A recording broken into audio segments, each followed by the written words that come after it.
Hello, this is Dave Lee Travis. Welcome to another edition of the Top 10 Auto Show. Let's pretend the summer's here, and let's get our tops off. This week we present the Top 10 Roadsters and Cabriolets. Our expert panel, made up of top UK car magazine editors, have looked long and hard at the cars available in this sector, and tonight we present the very best on offer. So let's start at the number 10 position. This is the Peugeot 206cc. Unlike most open tops, this one seems to have been engineered for the temperate zone of this planet. In France, where this car is created, and certainly here in the UK, it rains quite a lot. That's why the Peugeot 206cc has a very solid folding hard top. Forget the fiddly cloth affair, this is simple to use and makes the car totally weatherproof when you need it. Yet it folds away to create a lovely small open top car. The 206cc is certainly just a two-seater. Forget the back seats unless you have two small children. And even they would begin to get fidgety with the lack of room in that rear. These cars are still highly in demand, so why is it only at number 10 in our chart? Well, you may feel very green with envy when you see someone whisk past in one of these on a summer's day, but sheer pleasure may not be on the face of the driver. The driving position isn't really that comfortable, and the position of the switchgear isn't quite as ergonomic as it should be. Overall though, the 206cc is in high demand, so it must be doing something right. Let's take a look at the manufacturer's figures.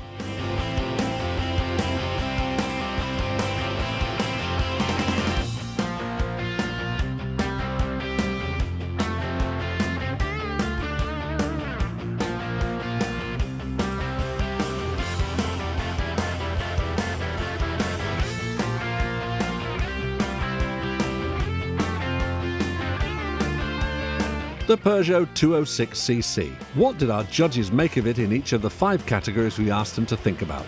Let's check out the scores now.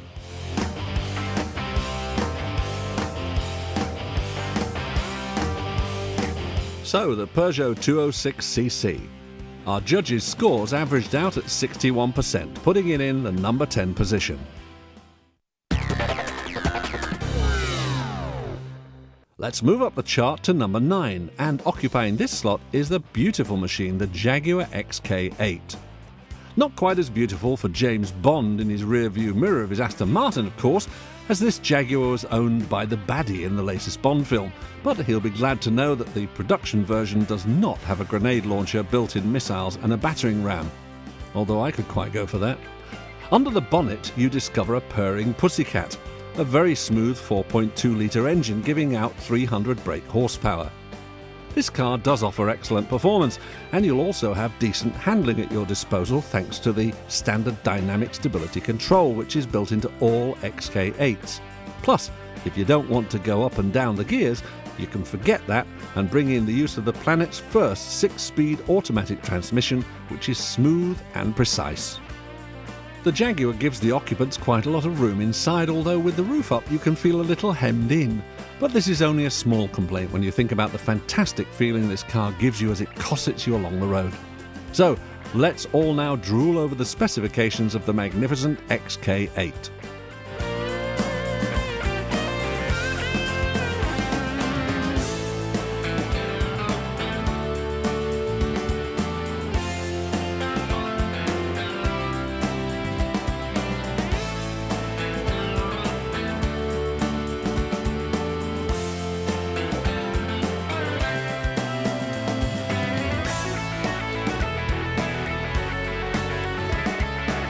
So why did our expert panel put this car in at number 9?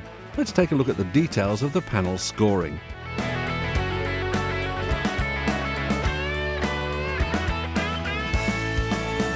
The Jaguar XK8 at number 9 in our top 10 of Roadsters and Cabriolets with 65%.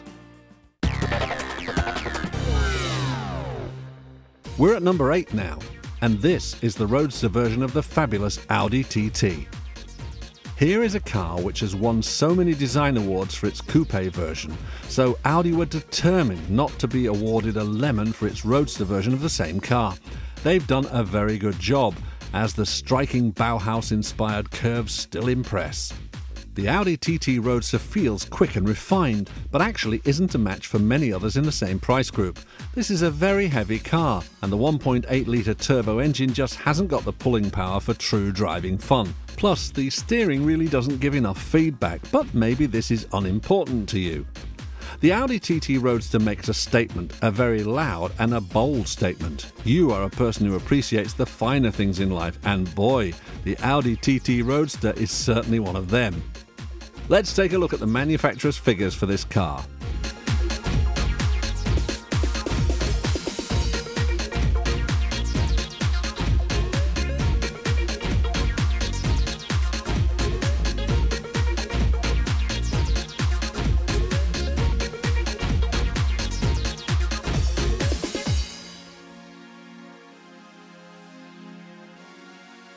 So what did our expert panel make of this car in each of the categories we asked them to judge on? Let's take a look.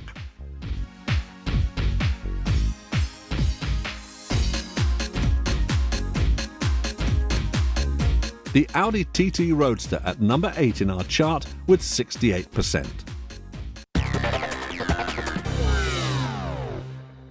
Moving up to number 7 is the car that seems to have been around forever, the Mazda MX-5. This is a car that promises and delivers when it comes to putting a smile on drivers' faces. Plus, not only is this car inexpensive to purchase, but running costs and even insurance are quite reasonable as well. You'll not even lose that much in depreciation, so why isn't the Mazda MX-5 at our number 1 spot this week? Well, the answer really comes in the detail. Well, there isn't any. Well, not quite. But the options list is quite long, and you don't get that much extra equipment on the base model, and I suppose that's where Mazda make their money. At least the latest models now feature power steering and electric windows as standard, although air conditioning is still pretty expensive to install as an option. You can really have fun with this car, and you know it's quite practical as well. Let's take a look at the figures.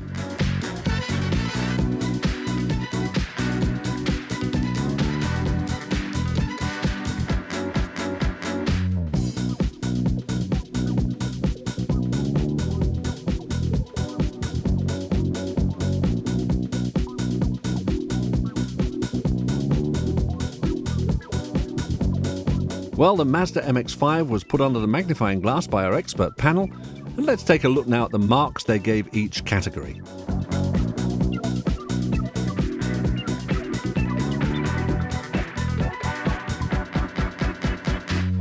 The Mazda MX-5 at number 7 in our top 10 this week.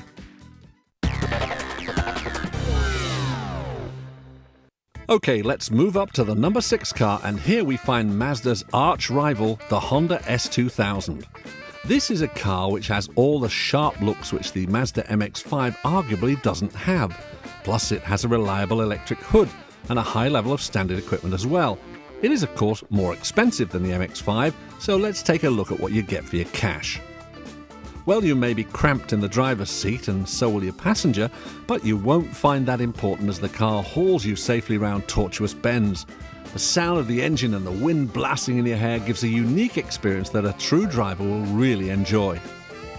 The 237 brake horsepower 2-litre engine will scream its way up to 9,000 revs, and with rear-wheel drive and a 6-speed gearbox, boy are you going to enjoy this on a sunny day when the roads are clear. This is a machine which is very well screwed together, and if Honda's history is anything to go by, the reliability of the new S2000 should not be a problem as well. So let's take a look at what Honda tell us that this beauty will achieve.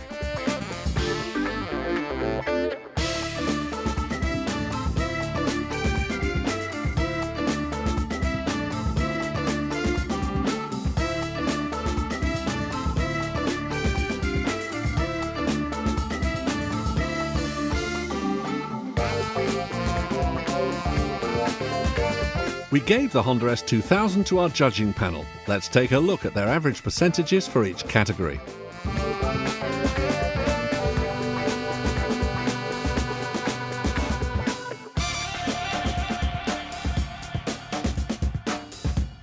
The Honda S2000 at number 6 in our chart.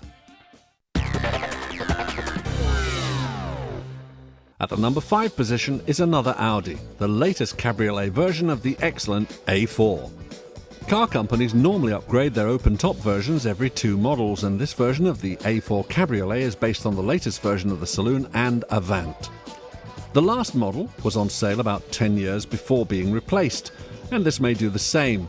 It has sharp looks, and they've stiffened up the chassis to reduce scuttle shake.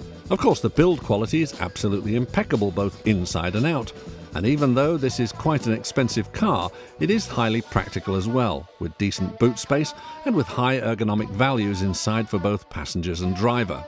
The only thing about the Audi that really does disappoint is in the driving experience. It has a very comfortable ride, but certainly not an exciting one, especially if you choose the continuously variable transmission version, which hasn't the response of the manual gearbox. Still, let's take a look at the figures.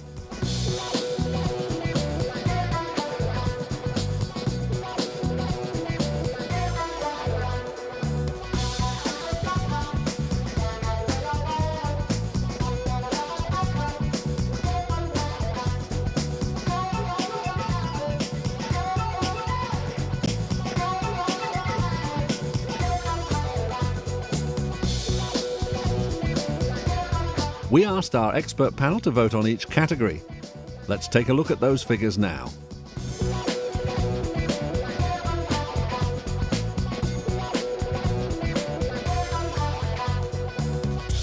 So, at the number 5 position, the Audi A4 Cabriolet. Join us in part 2 and we'll have the top 4 Roadsters and Cabriolets, and I'll reveal what the number 1 in our chart is. Can you guess what it is yet?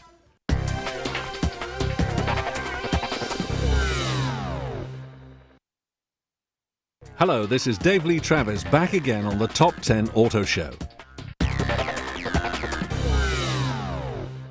At the number 4 position, it's a Vauxhall. This is the VX220, and the car which maybe should have had a Lotus badge on it. The styling has come from Vauxhall, but under that sinuous body lies many of the mechanicals for the Lotus Elise, and that's not a bad thing. Under the bonnet, there's a 145 brake horsepower 2.2-litre Ecotec power plant, which is more than enough for this light sports car. With an impressive 0 to 60 time of about 6 seconds, the VX220 is great fun to blap round the roads with the roof down. If you can do it safely on a private road, this car will get you up to over 130 miles an hour and will cope with the corners very well due to the stiff suspension. Okay, the space and practicality may not be first class, but the boot, which is behind the engine, can take in a fair amount for a weekend away. This is a brilliant car to impress not just other people, but of course yourself. So forget the Vauxhall badge and enjoy! Let's take a look at the specifications from the manufacturer.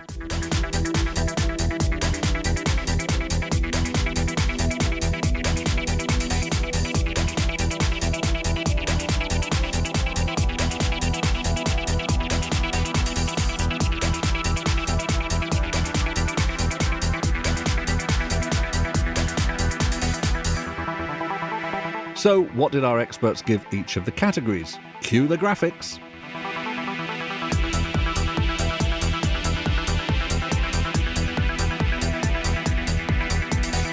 The Vauxhall VX220 at number 4 in our chart with an average score of 72%. We're into the top 3 now, and at that number 3 position is the real thing. This has no Vauxhall badge on the front, but a genuine Lotus logo. The Elise is a wonderful exercise in how to make a stylish sports car with the maximum performance and the maximum enjoyment value from the minimum amount of stuff. We're talking weight here. With any performance vehicle, weight is the big enemy, and at the design stage everything was stripped out that wasn't strictly necessary, without resorting to creating a simple go-kart. Many true Lotus lovers winced when they saw the Mark II version of this car, but the fact remains that the styling is very much in line with futuristic trends in the car design, and at the end of the day, underneath the new curves of that body, you'll have the same lightweight fun machine that has made the Lotus Elise famous. Power output is only about 120 brake horsepower, but that power is very usable to enjoy wonderful performances and thrills whilst making the most of the Lotus's famous grip levels. Steering is very responsive, but it's a shame that the steering wheel itself can't be adjusted for different heights of driver. But overall, this is a wonderful sports car that will give the enthusiastic driver virtually everything they ever wanted. Now lads, get your tongs out for those specifications.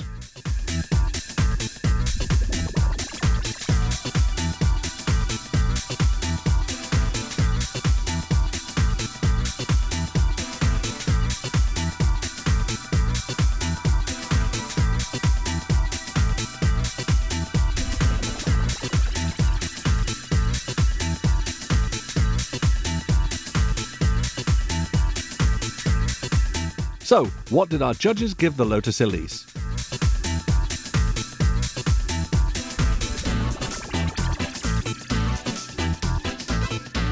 The Lotus Elise at number 3 in our top 10 Roadsters and Cabriolets on sale in the UK.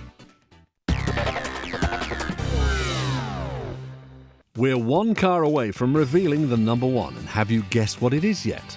No, it's not this one. It's the Mercedes SLK at number 2. It shares a similar practical retractable metal and glass roof that the Peugeot CC has, but the build quality is far better, and this is a bigger car overall. This is one hell of a desirable machine. It's beautiful, it's well built, and of course it's got that pointed star on the front grille.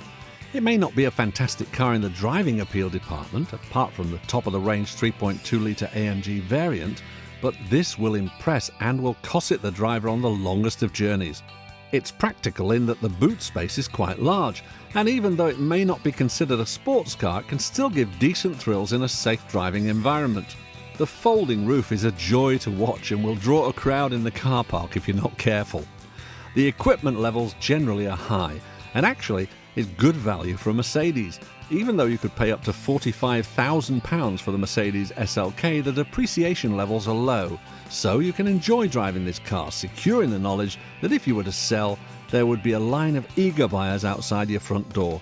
Anyway, let's take a look at the manufacturer's figures for the Mercedes SLK.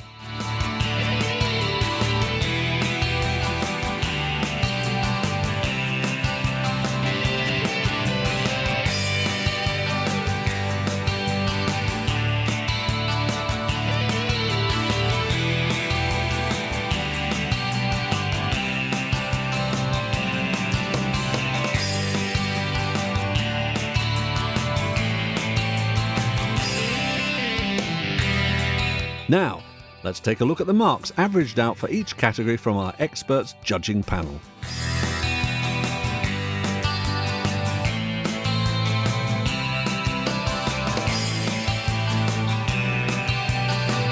The Mercedes SLK at number 2 in our chart. Before we reveal what that number 1 car is, let's remind ourselves of the cars we've looked at so far. At number 10, it's the small and perky Peugeot 206cc. The feline curves of the Jaguar XK8 come in at number 9, while at 8, it's the stunningly designed Audi TT. The ubiquitous Mazda MX-5 holds the number 7 slot, while its big rival, Honda's S2000, is at number 6. At number 5, the latest version of Audi's A4 Cabriolet, whilst at 4, the Vauxhall VX220 takes the honours. The legendary Lotus Elise is at 3, while the Mercedes SLK purrs along in the number 2 position. So, what is at the number 1 position? Our judges thought long and hard. Well, for about 10 milliseconds, the best car in this category is the Porsche Boxster. The latest version of the Porsche Boxster is now better than ever, and the revisions that were done last summer add the icing on top of what already was a very tasty cake. There are still people who feel that the list price for the Boxster is still a misprint. After all, it's about half the price of a 911 and yet arguably gives you a very similar driving experience. This has a great weight distribution and therefore superb balance. The feedback through the steering wheel is really good. And if you can afford the S version with the extra power, you really have, in our opinion, the finest open-top car that money can buy. The 5-speed gearbox will get you neatly up and down the gears, whereas you have a 6-speed box in the S version. All this power's no good if you can't get it to stop efficiently, but Porsche's famous brakes will bring you to a halt safely. This is the type of car that will take you effortlessly on a long tour around Europe. or give you seat-of-the-pants thrills around that disused airstrip when you fancy a blast. A very impressive machine. OK, let's take a look at the manufacturer's figures for the Porsche Boxster.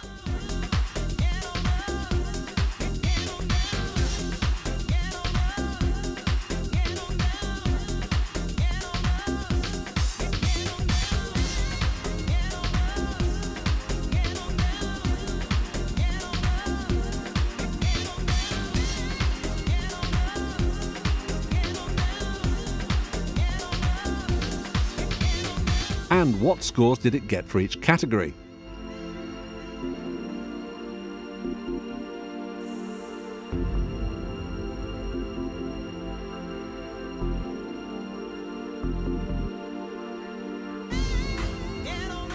Hi, this is Gary Shoefield, Director of Programming for Granada Men & Motors. I'm with Andy Goss here, Managing Director of Porsche.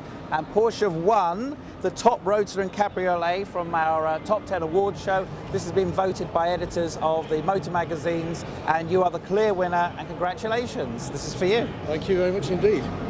Thank you, Gary. We always we love winning awards, and we love winning awards from Men & Motors as well. But I suppose in many ways what this does is reconfirm the fact that the Boxster is the best roadster in its category, and with the change that we've made for this year as well, we expect it to continue to go from strength to strength. So thank you very much indeed. Thank you. Congratulations. Well, that's about it for this week. Thanks very much for watching, and please do join us next week for the last of our series when we'll be running down the top 10 performance cars. If you think we've been covering some hot machines this week, just wait until our next edition. This is Dave Lee Travis saying goodbye, and don't forget, drive safely.